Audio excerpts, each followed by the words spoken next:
15 April সোমবার রাত 8টায় জাহিদ হোসেন আছে এডিটর স্পিচে জানিয়ে দিচ্ছি শিরোনাম। নুসরাত হত্যায় ওসি মুয়াজ্জেমের বিরুদ্ধে পিবিআইকে তদন্তের নির্দেশ, রিমান্ডে আওয়ামী লীগ নেতা মাকসুদ।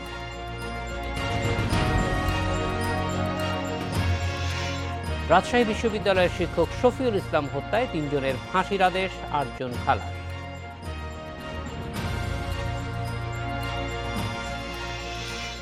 ভাড়ায় আনা উড়োজাহাজে মাসে 10 কোটি টাকার লোকসান গুনছে বিমান, কর্মকর্তাদের গাফিলতি।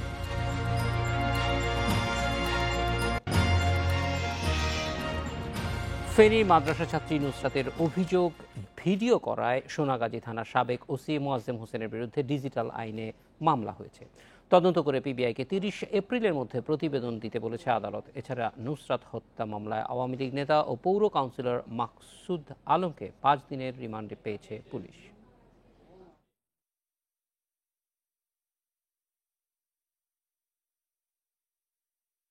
যৌন নিপীড়নের প্রতিবাদ করায় মাদ্রাসার ছাত্রী নুসরাত জাহান রাফির শরীরে আগুন ধরিয়ে দেয় দুর্বৃত্তরা।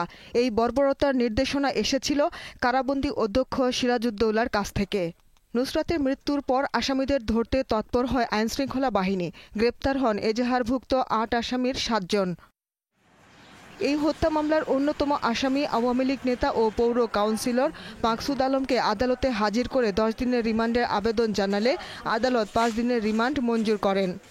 সিরাজউদ্দৌলার অন্যতম সহযোগী মাকসুদকে আদালতে হাজির করে মামলার তদন্তকারী কর্মকর্তার 10 দিনের রিমান্ড প্রার্থনা করেন। আদালত বিস্তারিত শুনানি শেষে মাকসুদকে 5 দিনের পুলিশ রিমান্ড মঞ্জুর করেন। এদিকে অসৎ উদ্দেশ্যে নুসরাতের জবানবন্দি ভিডিও করে ছড়িয়ে দেয়া ও আপত্তিকর প্রশ্ন করায় সোনাগাজী থানার সাবেক ওসি মোয়াজ্জেম হোসেনের বিরুদ্ধে সোমবার সাইবার ক্রাইম ট্রাইব্যুনালে মামলা করেন ব্যারিস্টার সাইদুল হক সুমন। মামলাটি আমলে নিয়ে পিবিআইকে তদন্ত করে 30 এপ্রিলের মধ্যে তদন্ত প্রতিবেদন দেওয়ার নির্দেশ দিয়েছে আদালত। এছাড়া হত্যায় জড়িত থাকার কথা স্বীকার করে রোববার রাতে আদালতে জবানবন্দি দেন মামলার এজাহারভুক্ত আসামি নূর উদ্দিন ও শাহাদাত হোসেন শামীম। এদিকে নুসরাত হত্যায় জড়িতদের সর্বোচ্চ শাস্তির দাবিতে উত্তাল সারা দেশ। রাজধানীসহ দেশের বিভিন্ন স্থানে মানববন্ধন করেছে বিভিন্ন সংগঠন ও সাধারণ মানুষ।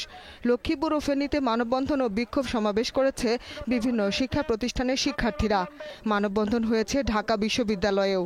আমরা লক্ষ্য করেছি এই অপরাধীরা রাজনৈতিক আশ্রয় প্রশ্রয়ে ছাড়া পেয়ে যাচ্ছে।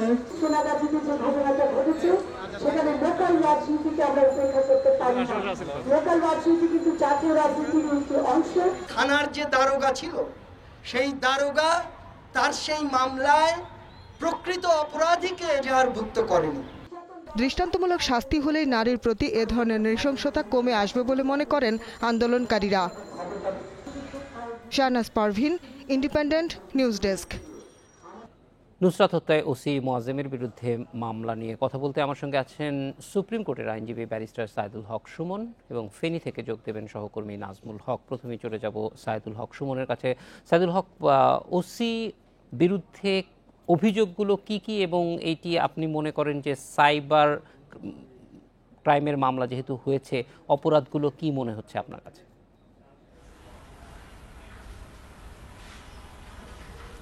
ধন্যবাদ আপনাকে।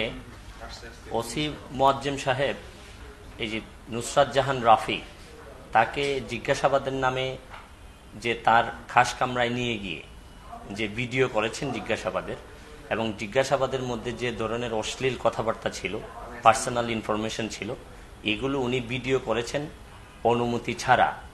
নুসরাত জাহান রাফির অনুমতি ছাড়াই ভিডিও করেছেন এবং সবচেয়ে বড় কাজটি যেটি করেছেন এই ভিডিওটি আবার সোশ্যাল মিডিয়ায় উনি ভাইরাল করে দিয়েছেন, সরবরাহ করেছেন। এই জন্য ডিজিটাল নিরাপত্তা আইন 2018 সেকশন 26, 29 এবং 31 ধারা লঙ্ঘনের অভিযোগ কমপ্লেন আমরা তার বিরুদ্ধে করেছি। সাইদুল হক, এই যে ওসি মোয়াজ্জেমের যে আচরণ, এটি কি মনে করেন যে বিচ্ছিন্ন, নাকি আসলে আমাদের আইন শৃঙ্খলা রক্ষাকারী বাহিনী তাদের সংস্কৃতির মধ্যে এরকম একটা মানসিকতা ঢুকে গেছে?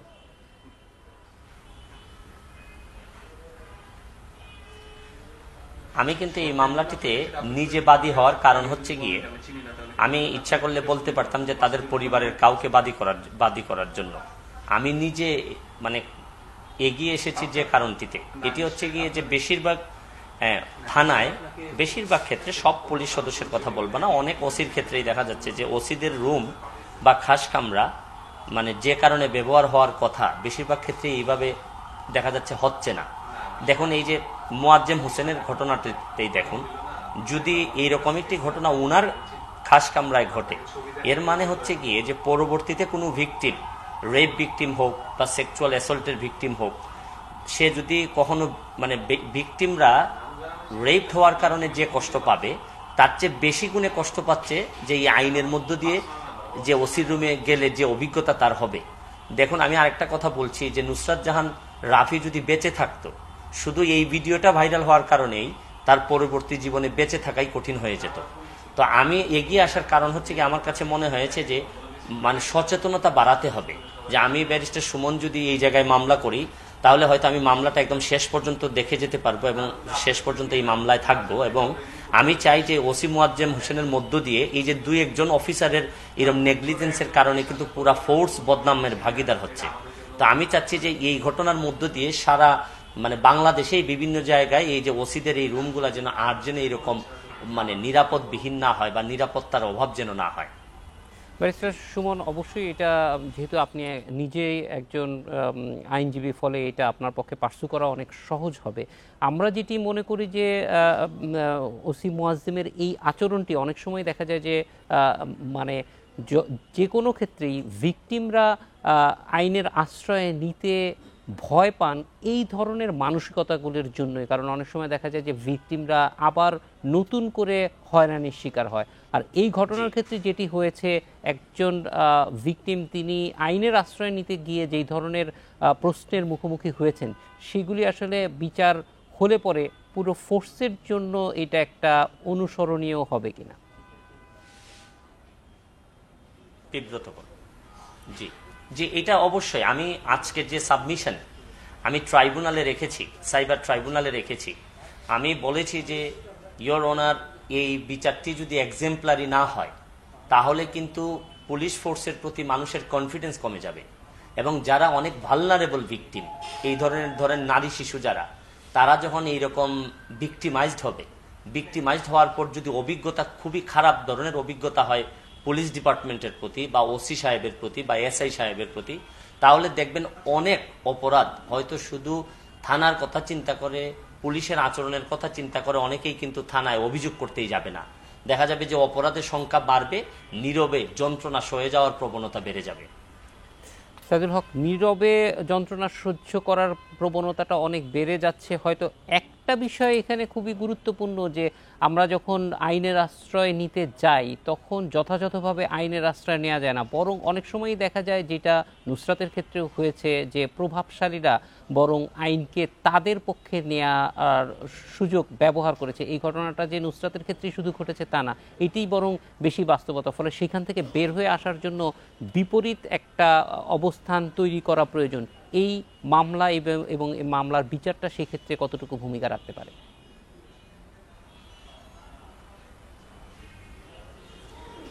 দেখুন, আজকে কিন্তু আমাদের ট্রাইব্যুনালের জাজ সাহেব যেহেতু মূল মামলাটি পিবিআই তদন্ত করতেছে, এই কারণে মূল মামলার সাথেই পিবিআইকে আবার তদন্ত করার দায়িত্ব ভার দেওয়া হয়েছে।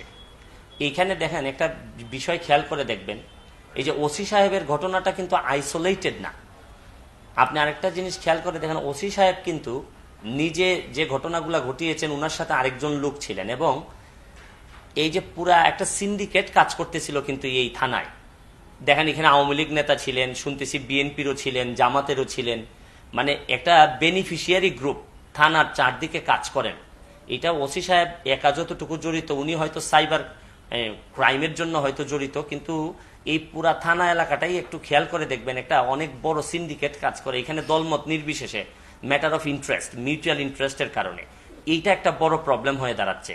তবে আমি মনে করি যে এই নুসরাতের মামলাটি যদি পুরাপুরি একটা ফুল এক্সক্লোজার হয় এবং তদন্তটা সঠিকভাবে হয় এবং এক্সেম্পলারি পানিশমেন্ট যদি হয়, দলীয় নেতা থেকে শুরু করে মাদ্রাসার প্রিন্সিপাল থেকে শুরু করে পুলিশ যারা ইনভলভ ছিল সবার যদি সাজা হয়, এই ক্ষেত্রে কিন্তু সারা বাংলাদেশে এটা একটা উদাহরণ হয়ে থাকবে।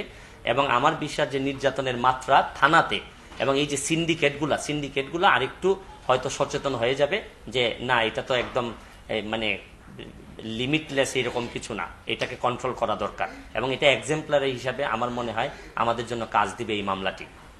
সাইদুল হক, আপনি যে সিন্ডিকেটের কথা বলছেন, এই ধরনের সিন্ডিকেট আইনের শাসন প্রতিষ্ঠার জন্য কতটুকু হুমকি বলে মনে হয়?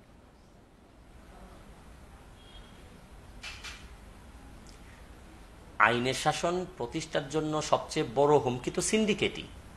আপনি আদর্শের জায়গা থেকে মানুষ অনেক দূরে সরে এসে বেশিরভাগ দেখবেন এই আপনি যারা এই দলের নামে যারা এরকম ধরেন এইসব আদর্শের বাইরে গিয়ে কাজ করেন, আসলে তারাই তো আসলে এইরকম আমাদের সুশাসনের জন্য বাধা হয়ে দাঁড়াচ্ছে।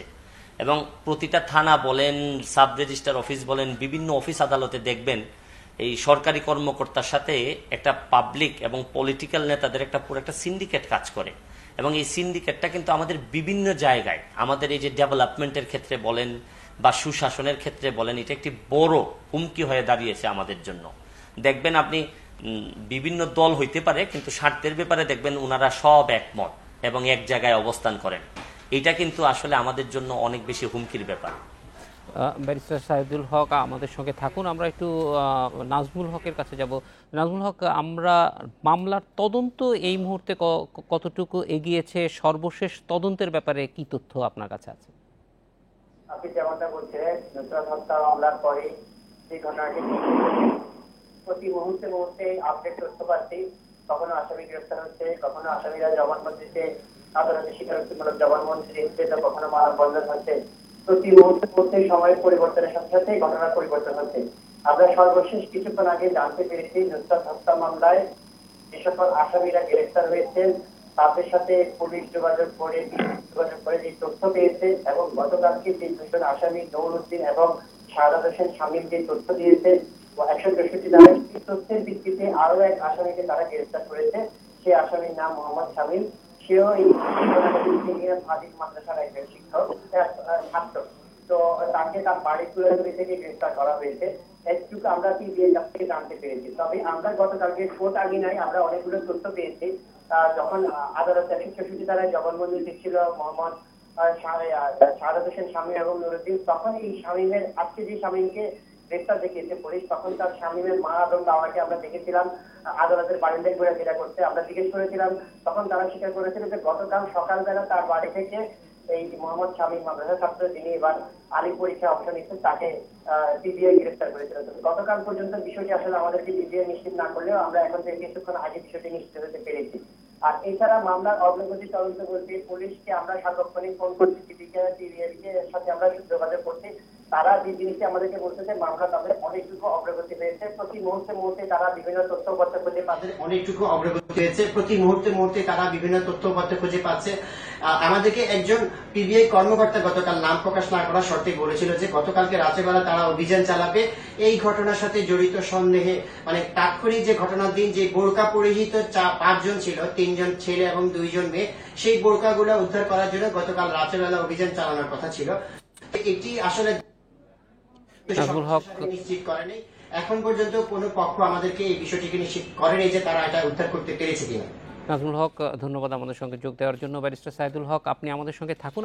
ওসি মোয়াজ্জেমের বিরুদ্ধে মামলা বিষয়ে কথা বলতে আমাদের সঙ্গে আছেন সুপ্রিম কোর্টের আইনজীবী ব্যারিস্টার সাইদুল হক সুমন। সাইদুল হক, এই মামলাটির তদন্তের ক্ষেত্রে যেহেতু একজন পুলিশ কর্মকর্তার বিরুদ্ধে অন্য পুলিশ কর্মকর্তারাই তদন্ত করবে, সেক্ষেত্রে তদন্ত যথাযথ হবে এই ব্যাপারে আপনি আত্মবিশ্বাসী কিনা?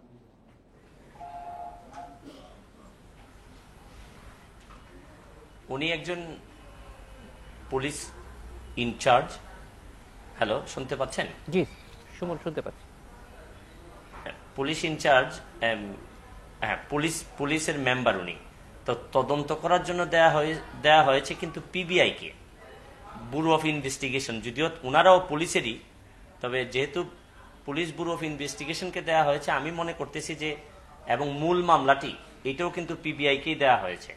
তো এই ক্ষেত্রে আমি মনে করি যেহেতু একজন ডিআইজি কে দেয়া হয়েছে, ডিআইজি পিবিআই কে দেয়া হয়েছে তদন্তের জন্য। উনি কিন্তু পিবিআই এর কিন্তু সবচেয়ে হাইয়েস্ট র্যাঙ্কের অফিসার। তাই এই ক্ষেত্রে আমার ব্যক্তিগত অভিমত, যেহেতু ডিআইজি সাহেবকে দেয়া হয়েছে, ডিআইজি সাহেব আমার বিশ্বাস যে একটি সুষ্ঠু তদন্ত, তারপর আমরা তদন্ত রিপোর্ট দেখলে বুঝতে পারবো। আমার একটা ব্যক্তিগত অভিমত যে চাইলে হয়তো উনি একটি সুষ্ঠু তদন্ত করে তদন্ত রিপোর্ট দিতে পারবেন। ব্যারিস্টার সুমন, এর আগে আমরা দেখেছি যে আপনার একটি আবেদনের পরিপ্রেক্ষিতে উচ্চ আদালত বলেছিল যে এই মামলার তদন্তের ব্যাপারে দৃষ্টি রাখবে, যদিও এইটি ভিন্ন মামলা কিন্তু একই ঘটনায়, ফলে এই মামলাটিও স্বাভাবিকভাবেই উচ্চ আদালতের নজরে থাকবে কিনা?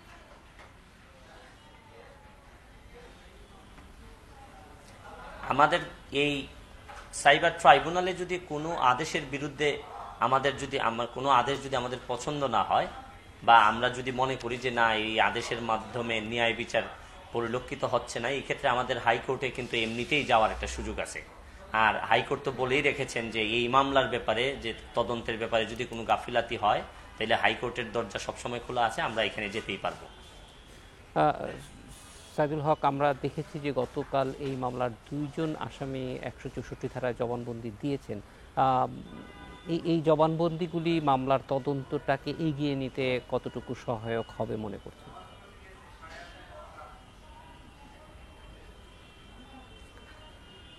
জবানবন্দিগুলো, যে জবানবন্দি 164-এ তারা দিয়েছেন, এটা কিন্তু তদন্তের চেয়েও বেশি কাজে লাগবে হচ্ছে গিয়ে আমার ট্রায়ালের সময়, বিচারের সময় কাজে লাগবে হচ্ছে গিয়ে 164।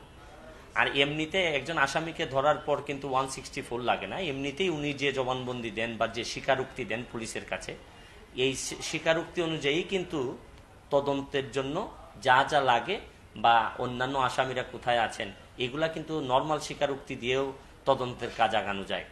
তবে 164 নিলে হয় কি, পরবর্তীতে ট্রায়ালের বিচারের ক্ষেত্রে এদের ব্যাপারে সর্বোচ্চ শাস্তি নিশ্চিত করার জন্য এই 164গুলো অনেক কাজে দেয়।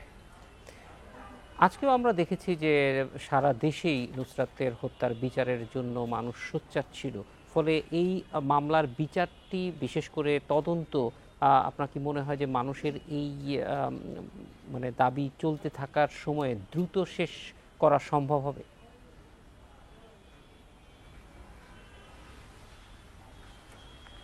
দ্রুত মামলার তদন্ত শেষ করা কিন্তু অনেকাংশেই নির্ভর করে আইন শৃঙ্খলা বাহিনীর উপর। তা আমি বলবো যে ঘুরে ফিরে সরকারের একটা সদিচ্ছা, যেহেতু মাননীয় প্রধানমন্ত্রী আজকেও তাদের পরিবারের বিভিন্ন সদস্যের সাথে দেখা করেছেন এবং উনি নিজে বলেছেন যে মামলাটির তদন্ত বা বিচার যথাযথভাবেই করা হবে এবং সবসময় উনি তদারকি করবেন। এই ক্ষেত্রে আমি এই মামলাটি মনে করি যেখানে বেশিরভাগ আসামি কিন্তু অলরেডি আইনের আওতায় চলে আসছেন এবং 164 যেহেতু চলে আসছে, আমার কাছে মনে হচ্ছে যে যেভাবে মানুষের যে একটা কষ্টের যে একটা প্রতিফলন বা মানুষ যেভাবে চিৎকার করতেছে ভিতর থেকে এই নুসরাতের জন্য, আমার কেন জানি মনে হচ্ছে যে এটা অতি তাড়াতাড়ি তদন্ত রিপোর্ট দেওয়া সম্ভব হবে এবং বিচার শুরু করা সম্ভব হবে। ব্যারিস্টার সাইদুল হক, অনেক ধন্যবাদ আমাদের সঙ্গে যোগ দেওয়ার জন্য। রাজশাহী বিশ্ববিদ্যালয়ের সমাজ বিজ্ঞান বিভাগের অধ্যাপক ডক্টর AKM শফিউল ইসলাম লিলন হত্যা মামলায় 3 জনের ফাঁসির আদেশ দিয়েছে দ্রুত বিচার ট্রাইব্যুনাল। অভিযোগ প্রমাণিত না হয় বেকসুর খালাস হয়েছে 8 জন। এ রায়ে রাজশাহী বিশ্ববিদ্যালয়ের ধারাবাহিক শিক্ষক খুনের ঘটনা কিছুটা হলেও কমবে বলে মনে করছেন রাষ্ট্রপক্ষের আইনজীবী।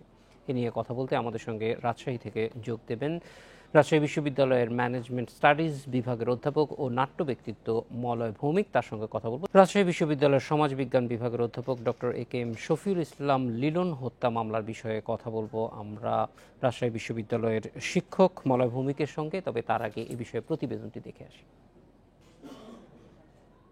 ডক্টর শফিউল ইসলাম খুনের 5 ঘন্টার মাথায় ফেসবুকে দায় স্বীকার করে বার্তা দেয় আনসার আল ইসলাম বাংলাদেশ 2 নামে একটি সংগঠন। তবে পুলিশের তদন্তে দেখা যায় জঙ্গি গোষ্ঠীর হামলা নয়। বিশ্ববিদ্যালয়ের প্রশাসনিক কর্মকর্তা নাসরিন আক্তার রেশমার সঙ্গে ব্যক্তিগত কোন্দলের জেরেই খুন হন এই শিক্ষক। হত্যাকাণ্ডের পর প্রথমে রেশমার স্বামী, রাবি ছাত্র দলের সাবেক সহসভাপতি আব্দুস সামাদ পিন্টু সহ 6 জনকে গ্রেপ্তার করা হয়। পরে হত্যাকাণ্ডের দায় স্বীকার করে আদালতে স্বীকারোক্তিমূলক জবানবন্দি দেন রেশমা। এর 1 বছর পর জেলা যুবদলের সাবেক আহ্বায়ক আনোয়ার হোসেন উজ্জ্বল সহ 11 জনের বিরুদ্ধে অভিযোগপত্র দাখিল করে পুলিশ। মামলায় 34 জনের সাক্ষ্য গ্রহণ, উভয় পক্ষের যুক্তিতর্ক শেষে সোমবার রায় ঘোষণা করেন দ্রুত বিচার ট্রাইব্যুনালের বিচারক অনুপ কুমার। রায়ে আব্দুস সামাদ পিন্টু, আরিফুল ইসলাম মানিক ও সবুজ শেখের মৃত্যুদণ্ডের আদেশ দেন তিনি। এদের মধ্যে সবুজ শেখ পলাতক। এছাড়া 8 জনকে খালাস দেয়া হয়েছে। যে রায়টি দিয়েছে সেই রায়টি অত্যন্ত বিচক্ষণতার সহিত এবং আশা করছি, আমি আশাবাদী রাজশাহী বিশ্ববিদ্যালয়ের ধারাবাহিক শিক্ষক হত্যার যে মানে যে হয় চলে আসতেছে সে প্রবণতা, আমি মনে করি যে এই রায়ের মধ্যে এটা বেশ আগামী দিনে কমবে, এইটুকু আমার বিশ্বাস। রায়ের কোনো প্রতিক্রিয়া না জানালেও পুলিশের তদন্ত নিয়ে প্রশ্ন তুলেছেন নিহতের ছেলে। বিজ্ঞ আদালতের কাছে যেটা সঠিক মনে হয়েছে তার ভিত্তিতেই রায়টা হয়েছে, সেটা নিয়ে আমার কোনো সন্তুষ্টি অসন্তুষ্টি কোনো প্রশ্নই ওঠে না। তবে আমার তদন্ত নিয়ে যথেষ্ট প্রশ্ন রয়েছে। তদন্তে আমার মনে হয় খুনের উদ্দেশ্যটা সঠিকভাবে উঠে আসেনি। আর রায়ে অসন্তোষ জানিয়ে উচ্চ আদালতে আপিলের কথা জানিয়েছেন আসামি পক্ষের আইনজীবী। 24 জন সাক্ষীর মধ্যে চোখে দেখা কোনো সাক্ষী নেই মামলায়, পারিপার্শ্বিক সাক্ষী দিয়ে ওই মামলাটা প্রমাণ করতে পারে নাই। যে দুজন আসামি ডকে প্রেজেন্ট ছিল তারা এই রায়ে সংক্ষুব্ধ, তারা এই রায়ের এগেইনস্টে উচ্চ আদালতে আপিল করবে। 2014 সালের 15 এপ্রিল বিশ্ববিদ্যালয় থেকে বাড়ি ফেরার পথে ক্যাম্পাসের কাছেই 14 এলাকায় অধ্যাপক শফিউলকে কুপিয়ে জখম করে দুর্বৃত্তরা। আশঙ্কাজনক অবস্থায় রাজশাহী মেডিকেলে নেয়ার পর তিনি মারা যান। এ ঘটনায় মতিহার থানায় মামলা করেন বিশ্ববিদ্যালয়ের সে সময়কার registrar Entazul Haque. Independent news desk. Rajshahi বিশ্ববিদ্যালয়ের সমাজবিজ্ঞান বিভাগের অধ্যাপক ডক্টর AKM শফিউল ইসলাম লিলন হত্যা মামলায় 3 জনের ফাঁসির আদেশ দিয়েছে দ্রুত বিচার ট্রাইব্যুনাল। অভিযোগ প্রমাণিত না হওয়ায় বেকসুর খালাস দেওয়া হয়েছে 8 জনকে। এ রায়ে বিশ্ববিদ্যালয়ের ধারাবাহিক শিক্ষক খুনের ঘটনা কিছুটা কমবে বলে মনে করছেন রাষ্ট্রপক্ষের আইনজীবীরা। এ বিষয়ে কথা বলতে আমাদের সঙ্গে রাজশাহী বিশ্ববিদ্যালয়ের ম্যানেজমেন্ট স্টাডিজ বিভাগের অধ্যাপক ও নাট্য ব্যক্তিত্ব মলয় ভৌমিক যোগ দিয়েছেন। স্বাগত মলয় ভৌমিক। আমরা প্রথমেই জানতে চাই যে এই রায়ের যে রায় হয়েছে সেই রায়টিকে আপনারা কিভাবে দেখছেন, এটাতে ন্যায় বিচার প্রতিষ্ঠিত হয়েছে কিনা? একটা হচ্ছে আদালতের কাছে যে ধরনের সাক্ষ্য প্রমাণ দিয়েছে, যে ধরনের অভিযোগ দিয়েছে বা যাদেরকে পুলিশ তদন্তে হাজির করা হয়েছে, আদালত নিঃসন্দেহে তাদের বিজ্ঞ অভিমত দিয়েছে। এই ঘটনাটি স্পর্শকাতর ঘটনা এবং এই ঘটনায় বিশ্ববিদ্যালয়ের সহসার আদেশে ব্যাপক প্রতিবাদ হয়েছে।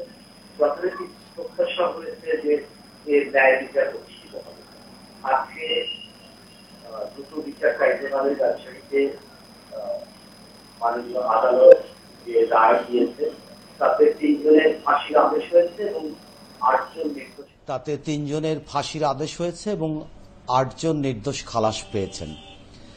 সব থেকে বড় বিষয় হচ্ছে অন্য দিকটা এই যে একটি বিচার প্রক্রিয়ায় সবসময় বাদী পক্ষ সন্তুষ্ট হবেন এটি থাকে প্রত্যাশিত। আমরা দেখছি যে শফিউল ইসলামের পুত্র তিনি তার যে প্রতিক্রিয়া সেটি ব্যক্ত করেছেন এভাবে যে আদালতের রায় নিয়ে তার কোনো বক্তব্য নেই, তবে পুলিশি তদন্ত নিয়ে তার যথেষ্ট সংশয় এবং আপত্তি আছে। আমরা এই ধরনের বক্তব্য পেয়েছি।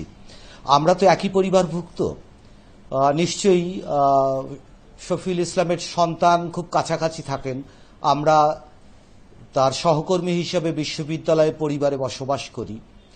যদি সত্যি সত্যি এরকম একটি হত্যাকাণ্ডের পর পরিবারের পক্ষ থেকে শফিউল ইসলামের পুত্রের কাছ থেকে এ ধরনের সংশয়মূলক বক্তব্য আসে, তখন স্বাভাবিকভাবেই আমরা পুলিশ আদালতের উপর যেমন আস্থা রাখি, একই সাথে এই পুত্রটির বক্তব্যকেও কিন্তু একেবারে উড়িয়ে দিতে পারি না।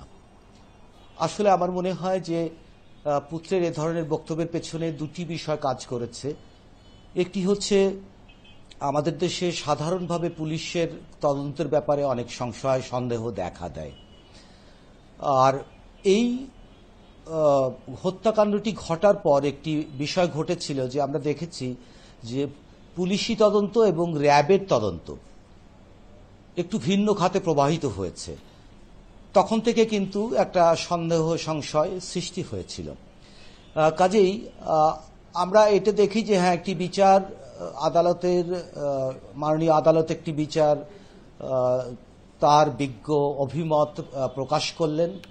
আমরা এই বিচার প্রক্রিয়ার মাধ্যমে আমরা এটাও দেখলাম যে বাদী পক্ষের আইনজীবী এন্তাজুল হক বাবু তিনি বললেন যে বিশ্ববিদ্যালয়ে যে ধারাবাহিক হত্যাকাণ্ডগুলো ঘটছিল সেগুলো হয়তো এই বিচার প্রক্রিয়ার মধ্যে দিয়ে একটি দৃষ্টান্ত স্থাপিত হলো এবং এগুলো কমে আসবে। আমরা তাতে নিশ্চয়ই প্রত্যাশা রাখতে চাই যে এই জাতীয় ঘটনা এই বিচার প্রক্রিয়ার মধ্যে দিয়ে যাতে আর না ঘটে।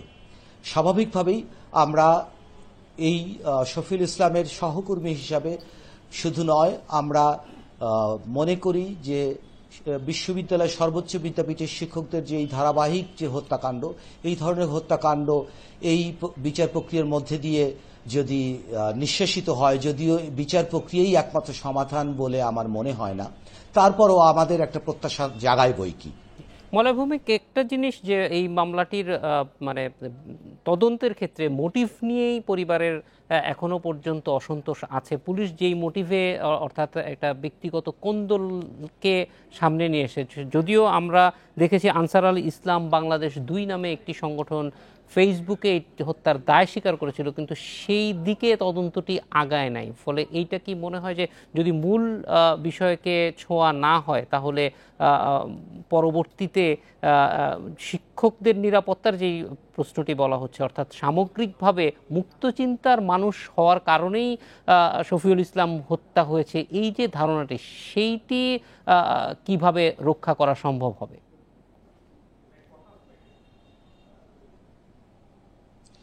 আপনি যথার্থই বলেছেন।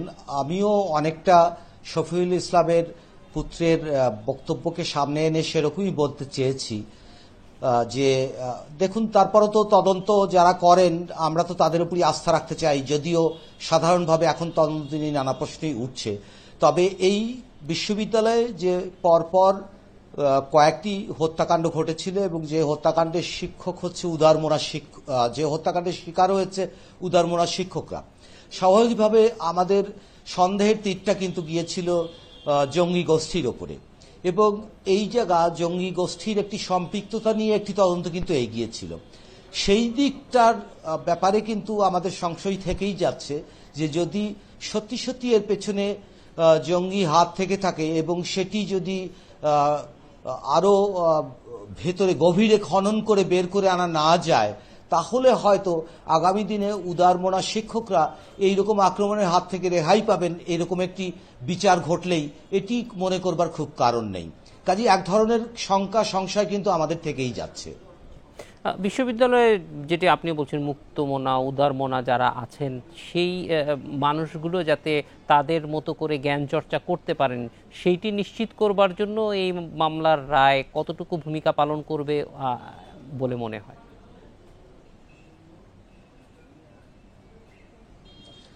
দেখুন, আমি আগে একটা গড় কথা বলেছি যে আমরা কিন্তু প্রত্যাশা করতে চাই যে এর মধ্যে দিয়ে এই ধরনের হত্যাকাণ্ডের অবসান ঘটুক, কিন্তু একটি কথা এর আগে আমি বলেছি যে কেবলমাত্র হত্যাকাণ্ডের পর যদি যথাযথ তদন্ত হয়ে বিচারও ঘটত, তারপরও আমি মনে করি না যে এই বিচার ন্যায় বিচার প্রতিষ্ঠিত হলেই জঙ্গি আক্রমণের হাত থেকে উদারমনা শিক্ষকরা রেহাই পাবেন, এটি একমাত্র পথ নয়।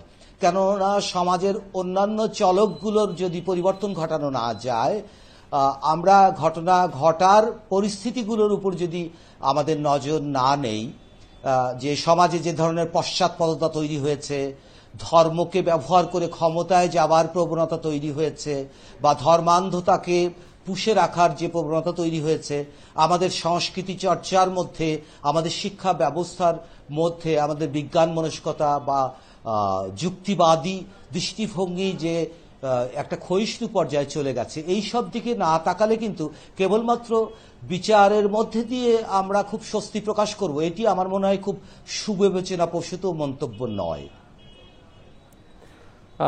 অধ্যাপক মলয় ভৌমিক, তারপরেও আমরা আশা রাখতে চাই বিচার প্রক্রিয়ায় কিন্তু 8জনকে খালাস দেওয়া হয়েছে। এই খালাসের বিরুদ্ধে রাষ্ট্রপক্ষ বা পরিবারের পক্ষ থেকে উচ্চ আদালতে যাওয়া উচিত কিনা?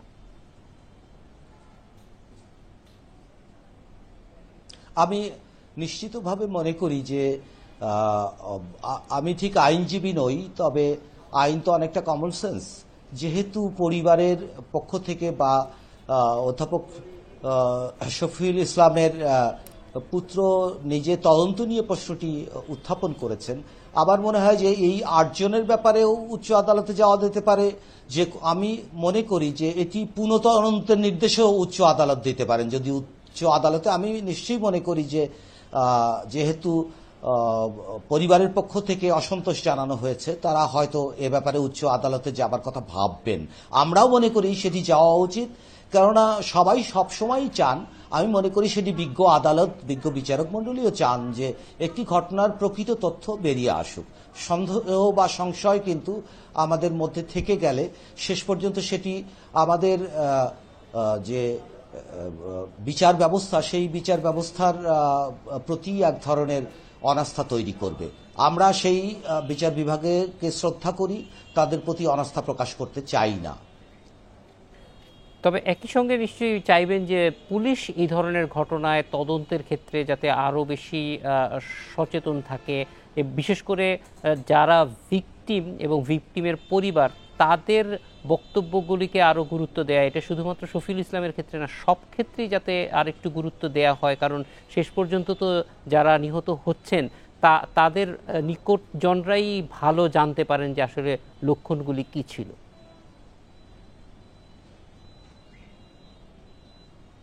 যথার্থই যে আমি কিন্তু বলেছি যে আমরা কতটা সন্তুষ্ট হলাম বা না হলাম তার চেয়ে অনেক বেশি গুরুত্বপূর্ণ যে যদি যিনি যাকে হত্যা করা হলো তার পুত্র যে সব থেকে কাছে থাকে, তারই যদি সন্তোষ এখানে না থাকে, তখন তো তার পক্ষ না নিয়ে আমাদের উপায় থাকে না।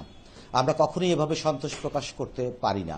আর পুলিশের ক্ষেত্রে হ্যাঁ, আমরা মনে করি যে হয়তো 2-4 জন পুলিশের সদস্যের কতগুলো ঘটনার কারণে এই পারসেপশনটা নষ্ট হয়ে যায়। আমরা সম্প্রতি নুসরাত হত্যা কাণ্ডের ক্ষেত্রেও দেখেছি যে সব থেকে দুর্ভাগ্যজনক বিষয় যে যিনি প্রধান অভিযুক্ত বলে এখন জানা যাচ্ছে তাকেই প্রথমে আড়াল করে ফেলা হয়েছিল। যদিও গোটা পুলিশ বিভাগ সম্পর্কে আমি এই ধরনের ধারণা পোষণ করি না, তারা অনেক বড় বড় ঘটনার ভেতরে থেকে বের করে এনেছে প্রকৃত সত্যটাকে। আমরা সেই আস্থাটা রাখতে চাই এবং পুলিশের কাছে এও আবেদন জানাতে চাই যে যদি কোনো সংশয় থেকে থাকে তারা এই ব্যাপারে তাদের তৎপরতা দিয়ে এই সংশয়টা দূর করবেন। তারা তো আমাদের এই দেশেরই নাগরিক এবং এই দেশেরই যথেষ্ট দক্ষ পুলিশ বাহিনী। আমরা তাদের উপর আস্থা রাখতে চাই, একইভাবে তাদের কাছে আমাদের প্রত্যাশাও জানাতে চাই। মলয় ভৌমিক, অনেক ধন্যবাদ আমাদের সঙ্গে যোগ দেওয়ার জন্য। 5 বছর আগে ইজিপ্ট এয়ার থেকে ভাড়ায় আনা 2টি উড়োজাহাজের কারণে মাসে 10 কোটি টাকা লোকসান গুনছে বিমান বাংলাদেশ এয়ারলাইন্স। অসম চুক্তির কারণে উড়োজাহাজগুলি ফেরত পাঠাতে পারছে না রাষ্ট্রীয় পতাকা বাহী এই প্রতিষ্ঠান।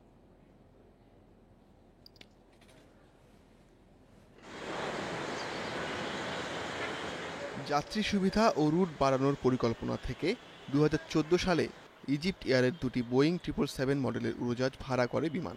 ড্রাই লিজ পদ্ধতিতে করা চুক্তি অনুযায়ী উড়োজাহাজ দুটি যাত্রী পরিবহন করুক বা না করুক, প্রতিটির জন্য মাসে ভাড়া গুনতে হয় 4,70,16,000 টাকা। যুক্ত হওয়ার 1 বছরের মধ্যে 2015 সালেই প্রথম উড়োজাহাজের একটি ইঞ্জিন বিকল হয়। পরে মাসে 8 লাখ টাকায় ইজিপ্ট এয়ার থেকে ভাড়ায় আনা হয় ইঞ্জিন। কিছুদিনের মধ্যে বিকল হয় দ্বিতীয় ইঞ্জিনও। দ্বিতীয় উড়োজাহাজের ক্ষেত্রেও একই ঘটনা ঘটে। প্রথম কথা হলো, যখন বিমানটা নেওয়া হয়েছে সঠিকভাবে নেওয়া হয়েছে কিনা এটা যাচাই করে দেখার বিষয় আছে। এরপরেও যে ইঞ্জিনগুলো নেওয়া হয়েছে সেটা হয়তো প্রচলিত ইঞ্জিন নয়, যার কারণে এটা বেশি দিন চলতে পারেনি।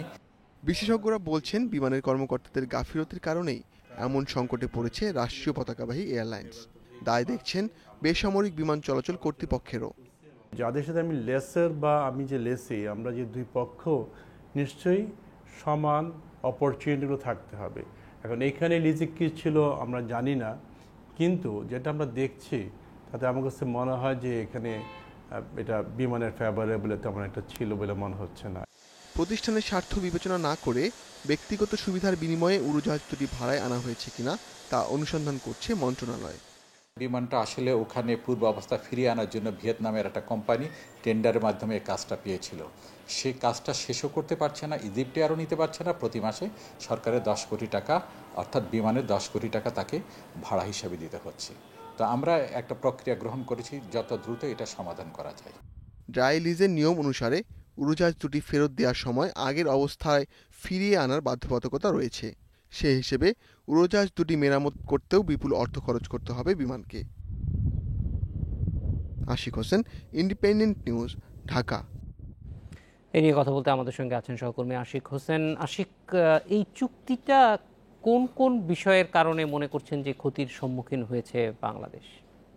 দেখুন, সবচেয়ে বড় যে বিষয়টি ছিল এই চুক্তির মধ্যে, ড্রাই লিজ পদ্ধতিতে যে চুক্তিগুলো হয় সাধারণত দীর্ঘমেয়াদে যদি কোনো উড়োজাহাজ কোনো প্রতিষ্ঠান ভাড়া নিতে চায় সেক্ষেত্রে ড্রাই লিজ পদ্ধতিতে নেওয়া হয়। এবং এই ড্রাই লিজ পদ্ধতির যেই সবচেয়ে বড় যে সমস্যার যে বিষয়টি সেটি হচ্ছে যে এই উড়োজাহাজটি ঠিক যেই অবস্থায় ইজিপ্ট এয়ার থেকে নিয়ে আসা হয়েছে ঠিক সেই অবস্থাতেই কিন্তু তাদেরকে ফিরিয়ে দিতে হবে। যেহেতু 5 বছর যদিও এই উড়োজাহাজটি বিমান ব্যবহার করতে পারেনি, কিন্তু তারপরে 5 বছর কিন্তু এই উড়োজাহাজ দুটি বিমানের তত্ত্বাবধানে রয়েছে। অর্থাৎ এই উড়োজাহাজগুলোতে যে ইঞ্জিন যে নষ্ট হয়েছে বা ক্ষতিগ্রস্ত হয়েছে সেই ক্ষতিগ্রস্ত ইঞ্জিনটিকে কিন্তু পুরনো অবস্থায় ফিরিয়ে নিয়ে তারপরে কিন্তু সেটাকে ফেরত দিতে হবে। এবং এই ইঞ্জিনটি ওভারহল বা যদি পরিবর্তন করতে হয় সেক্ষেত্রে যেই প্রক্রিয়াগুলো রয়েছে সেই প্রক্রিয়াগুলো কিন্তু বেশ খরচের, আসলে অনেক টাকাই খরচ করতে হবে বিমানকে।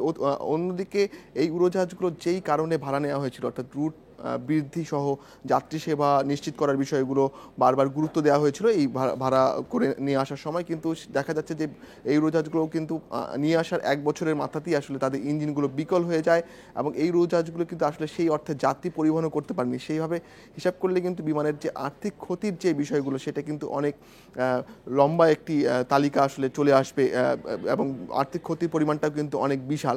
এবং পাশাপাশি এটার যে সি চেক বা যদি ডি চেক প্রয়োজন হয় সেই ক্ষেত্রে রক্ষণাবেক্ষণ বা মেইনটেনেন্সের যে কাজগুলো রয়েছে সেই কাজগুলো করতে কিন্তু অনেক টাকাই আসলে খরচ করতে হবে।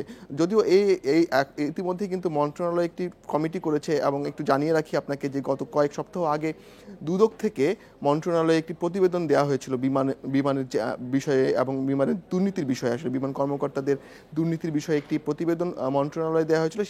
সেই প্রতিবেদনে কিন্তু 8টি বিষয়ে বিমানের দুর্নীতি হচ্ছে বলে দুদক মনে করছে এবং সেই বিষয়গুলোতে ব্যবস্থা নিতে মন্ত্রণালয়কে তারা বলেছে। এবং এর মধ্যে কিন্তু একটি বড় বিষয় রয়েছে যে উড়োজাহাজ ভাড়া নেওয়া এবং টিকিট। আশিক হোসেন, ভাড়া নেয়ার এই যে চুক্তি, সেই চুক্তিটা বিমানের কোন পর্যায়ের কর্মকর্তারা করেছিলেন সেইটা কি চিহ্নিত করা গেছে? দেখুন, মূলত যখন এই ধরনের চুক্তিগুলো হয় সেখানে কিন্তু বিমানের উচ্চ পর্যায়ের কর্মকর্তারাই থাকেন, অর্থাৎ চেয়ারম্যান বা ব্যবস্থাপনা পরিচালক এই লেভেলে যারা থাকেন তারাই করেন। তবে বিমান উড়োজাহাজ দুটি যখন ইন্সপেকশনে গিয়েছিলেন সে সময় কিন্তু বিমানের কয়েকজন প্রকৌশলীও কিন্তু এই উড়োজাহাজগুলো দেখে এসেছেন এবং স্বাভাবিকভাবে যখন কোনো একটি উড়োজাহাজ ভাড়া নেওয়া হয় তখন কিন্তু বেশ কয়েকটি বিষয় দেখা হয়। সেই উড়োজাহাজগুলো এর আগে যে রক্ষণাবেক্ষণের যে লকশিটটি রয়েছে সেই লকশিটটি কিন্তু সবসময় বিবেচনায় আনা হয়। এখন এক্ষেত্রে আসলে সেই লকশিটটি ভালো মতো দেখা হয়েছিল কিনা সেটিও কিন্তু একটি বিবেচ্য বিষয় এবং সেইটি যদি ঠিকমতো দেখা না হয়ে থাকে সেক্ষেত্রে কিন্তু বলা যায় যে এক্ষেত্রে বিমানের যারা এই উড়োজাহাজটি ভাড়ার সাথে সংশ্লিষ্ট ছিলেন তারা কিন্তু বড় ধরনের একটি অনিয়ম করেছেন। আশিক হোসেন, অনেক ধন্যবাদ আমাদের সঙ্গে যোগ দেওয়ার জন্য। এই ছিল এডিটর স্পিকে আমন্ত্রণ আমাদের পরের আয়োজন।